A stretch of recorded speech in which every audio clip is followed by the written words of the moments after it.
ಜನನಿ ಜನ್ಮಭೂಮಿಶ್ಚ ಸ್ವರ್ಗಾದಪಿ ಗರಿಯಸಿ ಹೆತ್ತ ತಾಯಿ ಹೊತ್ತ ನೆಲ ಸ್ವರ್ಗಕ್ಕಿಂತ ಮಿಗಿಲು ಅಂತಾರೆ.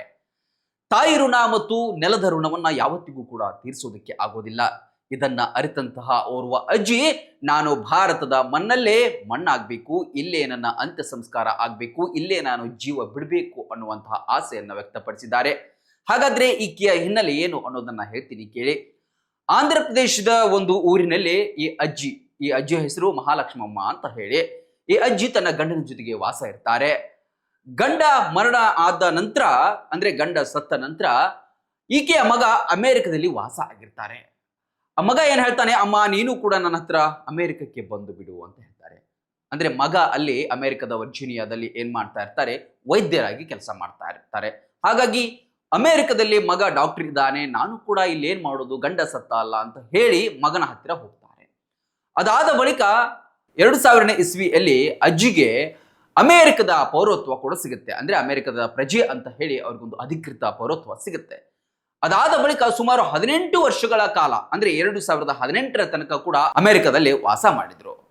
ಆ ಬಳಿಕ ಮಗನಿಗೆ NRI ಹಾಸ್ಪಿಟಲ್ ನಲ್ಲಿ, ಅಂದ್ರೆ ನಮ್ಮ ಇಂಡಿಯಾದ ಒಂದು NRI ಹಾಸ್ಪಿಟಲ್ ನಲ್ಲಿ ಆಂಧ್ರ ಪ್ರದೇಶದಲ್ಲಿ ಒಂದು ಕೆಲಸ ಸಿಗುತ್ತೆ. ಅಂದ್ರೆ ಅವರು ಇಲ್ಲಿಗೆ ಬರ್ತಾರೆ ವಾಪಸ್ ಕೆಲಸ ಮಾಡೋದಕ್ಕೆ. ಇಲ್ಲಿ NRI ಅಂತ ಹೇಳಿದ್ರೆ ಅನಿವಾಸಿ ಭಾರತೀಯರು, ಅವ್ರು ಯಾವುದೇ ದೇಶದ ಪೌರತ್ವವನ್ನು ತೆಗೆದುಕೊಂಡಿದ್ರು ಕೂಡ ಉದ್ಯೋಗ ನಿಮಿತ್ತ ಇನ್ನೊಂದು ದೇಶಕ್ಕೆ ಹೋಗಿ ಅವರು ಕೆಲಸವನ್ನ ಮಾಡ್ಬೋದು, ಕರ್ತವ್ಯವನ್ನ ಮಾಡ್ಬೋದು.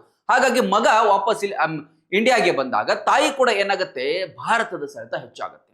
ಅವರು ಅಲ್ಲಿಯ ಪೌರತ್ವವನ್ನು ಪಡೆದುಕೊಂಡಿದ್ರು ಕೂಡ ಇತ್ತೀಚೆಗೆ ಏನ್ ಮಾಡಿದ್ದಾರೆ ಅಂತ ಹೇಳಿದ್ರೆ, ಅವರು ಅಲ್ಲಿಯ ಜಿಲ್ಲಾಧಿಕಾರಿ, ಇರ್ತಕ್ಕಂತಹ ಜಿಲ್ಲೆಯ ಜಿಲ್ಲಾಧಿಕಾರಿಗೆ ಏನ್ ಮಾಡ್ತಾರೆ, ನನಗೆ ಮತ್ತೆ ವಾಪಸ್ ಭಾರತದ ಪೌರತ್ವವನ್ನು ಕೊಡಿ, ನಾನು ಇಲ್ಲೇ ಜೀವವನ್ನು ಬಿಡಬೇಕು, ಇಲ್ಲೇ ನನ್ನ ಅಂತ್ಯ ಸಂಸ್ಕಾರ ಆಗ್ಬೇಕು, ಇಲ್ಲೇ ನಾನು ಮಣ್ಣಾಗಬೇಕು ಅಂತ ಹೇಳಿ ಆಸೆ ಆಗಿದೆ ಅಂತ ಹೇಳಿ 94 ವರ್ಷದ ಅಜ್ಜಿ ಇದೀಗ ಅರ್ಜಿಯನ್ನ ಸಲ್ಲಿಸಿದ್ದಾರೆ. ಇದು ಒಂದು ರೀತಿಯಲ್ಲಿ ಭಾವನಾತ್ಮಕ ಕ್ಷಣಕ್ಕೆ ಸಾಕ್ಷಿಯಾಗಿದೆ. ಉದ್ಯೋಗ ನಿಮಿತ್ತ ಅದೆಷ್ಟೋ ಜನ ಭಾರತವನ್ನು ಬಿಟ್ಟು ಬೇರೆ ದೇಶಗಳಿಗೆ ಹೋಗಿ ಅಲ್ಲೇ ನೆಲೆಸಿ, ಅಲ್ಲೇ ಅವರ ಮಕ್ಕಳು ಆಗಿ, ಅಲ್ಲೇ ಅವರು ಸತ್ತು ಎಲ್ಲ ಕೂಡ ಅಲ್ಲೇ ಆಗುತ್ತೆ. ಆದ್ರೆ ಈ ಅಜ್ಜಿ ಇಳಿ ವಯಸ್ಸಿನಲ್ಲೂ ಕೂಡ ಭಾರತದ ಮೇಲೆ ಇಟ್ಟಂತಹ ಹೆಮ್ಮೆ ಬಹಳಷ್ಟು ವಿಶೇಷ ಅನ್ಸುತ್ತೆ. ಒಟ್ಟಿನಲ್ಲಿ ಇದೀಗ ಅವರು ಜಿಲ್ಲಾಧಿಕಾರಿಗೆ ಅರ್ಜಿಯನ್ನು ಸಲ್ಲಿಸಿದ್ದಾರೆ. ಅವರು ಕೂಡ ಸಹಿ ಹಾಕಿ ಇನ್ನು ಕೇಂದ್ರ ಸಚಿವಾಲಯಕ್ಕೆ ಕಳಿಸಿದ್ದಾರೆ. ಒಟ್ಟಿನಲ್ಲಿ ಏನಾಗುತ್ತೋ ಗೊತ್ತಿಲ್ಲ. ಕೇಂದ್ರ ಸರ್ಕಾರದ ಯೋಚನೆಗೆ ಬಿಟ್ಟದ್ದು, ಅಂದ್ರೆ ಒಂದು ಸಲ ಅಲ್ಲಿ ಪೌರತ್ವ ತಗೊಂಡು ಮತ್ತೆ ವಾಪಸ್ ಇಲ್ಲಿ ಪೌರತ್ವ ತಗೊಂಡು ಈ ರೀತಿಯಾದಂತಹ ಗೊಂದಲಗಳು ಏನಿರುತ್ತೋ ಗೊತ್ತಿಲ್ಲ, ಅದು ಪರಿಹಾರ ಹೇಗಾಗುತ್ತೋ ಗೊತ್ತಿಲ್ಲ. ಒಟ್ಟಿನಲ್ಲಿ ಆ ಅಜ್ಜಿಗೆ ತನ್ನ ದೇಶದ ಮೇಲೆ ಇರ್ತಕ್ಕಂತಹ ಹೆಮ್ಮೆ, ತನ್ನ ದೇಶದ ಮಣ್ಣಿನ ಬಗ್ಗೆ ಇರ್ತಕ್ಕಂತಹ ಕಾಳಜಿಗೆ ಎಲ್ಲರೂ ಕೂಡ ಇದೀಗ ಫಿದಾ ಆಗಿದ್ದಾರೆ. ಆ ನೋವು ಈ ನೋವು ಅಂತ ಆಸ್ಪತ್ರೆಗಾಗಿ ಅಲೆದಾಡ್ತಿದ್ದೀರಾ? ವಿಪರೀತ ಖರ್ಚು ಮಾಡಿ ಚಿಂತೆ ಮಾಡ್ತಿದ್ದೀರಾ? ಚಿಂತೆ ಯಾಕೆ?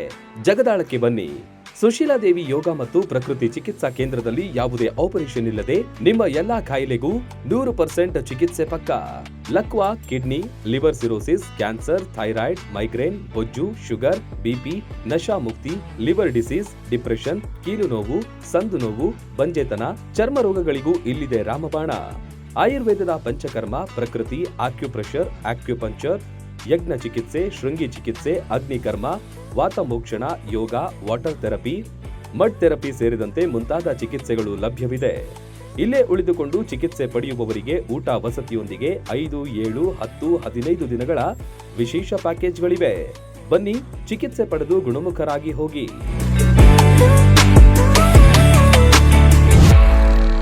ರನ್ ಟಿವಿ ನ್ಯೂಸ್ ವಿಡಿಯೋಸ್ ನೋಡಲು ಸಬ್ಸ್ಕ್ರೈಬ್ ಮಾಡಿ, ಬೆಲ್ ಐಕಾನ್ ಪ್ರೆಸ್ ಮಾಡಿ.